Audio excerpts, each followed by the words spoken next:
Am I the a-hole for taking my mother's ultimatum? So I had gotten a job and eventually started making money for myself to save up while I was living with my parents so I could move out eventually. After I got my first few paychecks, I asked my parents to take me to our cell phone provider. They both agreed, and both congratulated me on saving money to buy my own phone. I invited my boyfriend to come along with us, to which he agreed. Now, my dad, being the greatest man alive, paid for half of my phone and told me just to pay him back little by little. That way, I still have money to buy some stuff if I wanted. Fast forward a couple of weeks, and I had finished paying off my dad and still paid for my phone bill myself. This is where my mother comes in. After those weeks, my mother approached me and asked if I could give them just a bit more money than my phone bill to help out with the utilities and such, while I was staying there. No big deal. I agreed, and started giving about $200 every 2 weeks to pay for my phone and help with the internet and water. After a while at my job, I was fired for missing too many days due to watching my nieces and nephew, while my sister and my mother went out and did errands. They would stay out almost 8 hours a day pretty much every day, and it would consistently make me late for work that I got wrote up twice because of it. So eventually the company let me go. I keep watching my nieces and nephew, and eventually got a new job at a smaller retail chain store. I still was paying the same amount of money while I was getting almost half as much in salary, and was paid weekly, which was leaving me with about $80 for the rest of the week. But after a few months, I was getting more and more frustrated with my mother. We were always having fights, and at each other's throats and screaming at each other. I always asked her why she wanted almost all of my money that I worked hard for. She would always just say, "You live under my roof, you will do as I say." This caused a major communication issue with us. So I told her I wasn't watching my nieces and nephew, so that way I could actually sleep so I could stay awake while working my third shift job. Cue the ultimatum. She berated me and told me that you can either give me money, stay here and watch your nieces and nephew while me and your sister do some errands, or you can get the hell out of my house. Then she left and went to the store. Needless to say, I chose to leave. I had all my stuff packed and called my boyfriend and told him what happened. He then called his mother, and she said that she would happily let me live with her and her son, my boyfriend. I gave my nieces and nephew my stuffed animals to take care of while I'm not there. My mother came back fuming, but didn't say a word other than, "I hope you're happy you're abandoning me just like your brother." I hugged her, told her I loved her, and left. I still kept contact with my dad, and my mom still tries to be a part of my life. Am I the a-hole for choosing to leave? Now for the top comments. Not the a-hole. I'm proud of you for leaving. I'm sure that it was still hard. You made the right choice as that was a toxic and controlling environment. Your mother thought she could guilt you into whatever she wanted, but you proved to her that you are your own person and won't take it. Good. The comment about your brother leaving her too was both unnecessary and very telling of her parenting if you aren't the first to leave. Based on the mom's comments about the brother and Opie's post, I think we can pretty accurately deduce which kid is the mom's golden child. The major flaw with giving ultimatums is that the person you are trying to control will choose to take the consequence. Opie's mother is being abusive. When you mistreat people, you reap what you sow. You are not the a-hole. Your mother is. Not the a-hole. The fact that the same thing happened with Opie's brother and the mom didn't learn a thing makes her double the a-hole. Not the a-hole. You left a toxic situation. Let's recap. 1. You prove you are financially responsible. Good. 2. You contribute in accordance to your means. You're not a freeloader. Good. 3. Your mother and your sister require a chore from you that costs you the job, aka your financial independence. 4. You find another job with lower pay. However, with fewer resources, you are still expected to contribute as much as before when your family had a hand in reducing your resources. 5. You finally draw a line, refusing free babysitting on the grounds that your body requires sleep. 6. Your mom responds to you finally addressing the issue with issuing an ultimatum. You took it, end of story. Either your mother is oblivious to how thin she was stretching you, or she's more into control than your personal growth. Don't go no contact, but don't go back either. You did well. Not the a-hole. Glad you left. You already lost a job because you had to watch the kids.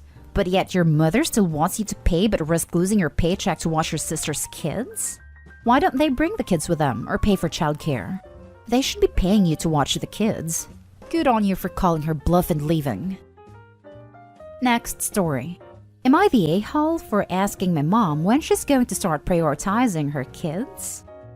My 17 female mom had me fairly young, and as a result, I now have a 7-week-old brother. My mom thinks she's done parenting, so from the day she brought my brother home, I've been responsible for him pretty much. Now she's not pregnant anymore. She can go drink and smoke grass with her friends, and that's pretty much all she's been doing since he was born. Some nights, she doesn't even come home. I live in a country with paid maternity leave, luckily, so my mom is still getting paid for the time she's taking off, but she blows through it fairly fast. I've dealt with that one by getting shop brand everything, and I started cloth napping the baby so there's money for important things like his formula and clothes when they're needed. So this morning, I told my mom I needed money for the grocery shopping as we're low in everything, including formula and wipes. Normally I do the shopping on a Saturday because Sunday morning is hangover day, but there was a roadblock in my buzz route yesterday. Then my mom turned around and said she hasn't got any money, and that she spent it all last night. This was all it took to provoke me. I began to give out to her about everything. I told her that she's a horrible parent, and that the day I move out, I'm taking the baby with me and we're going no contact. But the line that set her off was, "When are you going to start prioritizing your children like a real parent?" This made her really angry. She went on a rant and called me insults, such as a-hole, brat, the c-word, the list goes on, and then told me to get lost. So I took my brother and went to a mate's. Am I the a-hole? Not the a-hole. I started cloth napping the baby. Normally I do the shopping on a Saturday. You sound like a mother. What that means is, A, you're a truly decent person for stepping up and taking care of this baby's needs. And B, your mother's an a-hole for putting you in that position. Don't think for a second you're any of the things she called you. I agree, except for the threat of taking the baby with her. While she may be doing all the work, OP is not the legal guardian. Sure, that could change with CPS, but that's not something to toss around in a heated argument. Not the a-hole. Your mother is a horrible parent. If there is a way to report her, I would. You should be worrying about school, friends, and enjoying your summer. Not raising an infant and worrying about nappies, wipes, and formula. That baby and you deserve better. This. OP, please leave ASAP and contact CPS, or whatever your country's equivalent for children's services is called, the second you can. Parentification is abuse, and your mom clearly expects you to pay for all her partying/messing around. I won't vote either way, as this is beyond a silly Reddit judgment. You need to get in contact with whatever form of social services you have in your country and save not only yourself, but your little brother. It's terrifying and will drastically change the course of your life. You're old enough to at least scrape by as you get back on your feet, but your little brother is not. Should he be left in her care, and the situation really is as dire as it sounds, you won't be able to help him when the hammer inevitably strikes and you leave the house. Imagine the mistreatment you must have gone through. Would you want him to go through that as well? Call someone, anyone, who knows if the government programs designed to help it protect young people in your position. And should said agency deem it really as drastic as it seems from your post, you'll end up with a better outcome than you would by staying with her. Now for the next story. Am I the a-hole for concealing my pregnancy from my family and not announcing until after I had given birth? I gave birth to my son in May. My pregnancy with him was not planned, though very much a highlight for my husband and me. The only thing was that I didn't want my family, mom, her husband, his kids, and his mom, to know. I was estranged from my mom for a number of years, and we had sort of reconciled a couple of months before the pandemic sent us into lockdown. Our relationship has been rocky since then, and I didn't want her trying to push past the let's see stage into me being her baby and her being grandma. She hurt me deeply. Not understand why. I struggled to cope with my dad's death when I was 9. He was sick for 2 years, had faded a lot in his last few months, and ended up very sick and in hospital for the final weeks of his life. It was traumatizing, and my dad was the stay-at-home parent with me before he got sick, so he and I spent a lot of time together and we were close. But my mom did her grieving when he was sick, and was able and ready to bounce back and start dating fast. Whereas I had nightmares, woke up crying, and often had panic attacks after his death. It pissed her off that babysitters would call her home from dates. And then when she got married and I was crying, It pissed her off even more because she had wanted me to keep watch of her husband's 2 kids at the time. It was another year passed before my grandparents were able to convince her I needed help, and this was 3 years after losing my dad. I was diagnosed with depression and trauma-related anxiety and started pretty intensive treatment. But even then, my mom showed no real empathy for me, and she was very cold about it all. But everyone in the house, my mom, her husband, his kids, and his mom, expected me to be happy and love how things were. My mom and I got into a fight when I was 17, because I chose to mark the anniversary of my dad's passing instead of celebrating her mother-in-law's retirement. And with that, I moved in with my grandparents and we didn't talk for many years. I did consider telling her about my pregnancy a few times, but I wasn't sure I could set boundaries with her and wanted to wait. But she found out 2 days after my son was born, and she was angry. She told me I denied the family the chance to be excited and plan for a new addition to the family, and that it was her and her husband's first grandchild, and I had no right to keep them in the dark for so long. He told me I was punishing my mom for being happy when I couldn't be. It made me question my decision to reconcile, but still I need to know. Where my actions are concerned, am I the a-hole? Now for the top comments. Not the a-hole. Once again, she made your experience about herself. The only thing she should have said was, "Congratulations, what would you like for me to do?" I think from her reaction, you should clearly see that nothing has changed. I would close the door on that part of my life. Wishing you and your growing family the best. Thank you. I kept my mother in my life out of guilt and feeling that I owed her. I didn't owe that witch anything, and neither do you. She hurt you and doesn't care. Keep that vile woman away from that precious baby. You'll be a better mom for it. Not the a-hole. She did not have a right to know. She isn't entitled to anything from you. She should be appreciative that she found out it all. But it seems like she hasn't changed, and you may want to protect your child from her. That's where my thoughts were too. It's been a lot of bad history with us, and it looks like maybe it just can't work. Not even sure I truly wanted to, or if I was just going along to see. Either way, it's clear none of this is healthy for my son. Not the a-hole. It's not about her or your extended family. It's about you, your husband, and your baby. She's trying to make this about her when it's not.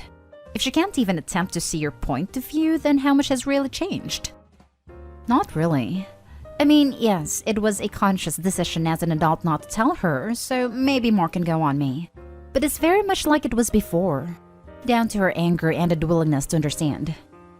You did what was best for you and your family, and that's what matters here. Don't take the blame as you did nothing wrong. If it helps, my mother-in-law tried to get into it with me saying some BS about grandparents' rights. I told her to take me to court then, and that she won't be seeing her grandson until she can respect my wishes. You're the mom now. You have the opportunity to be everything you wanted from your mom. Look out for your baby. You got this, OP. Thank you. I needed to hear that from someone not my husband.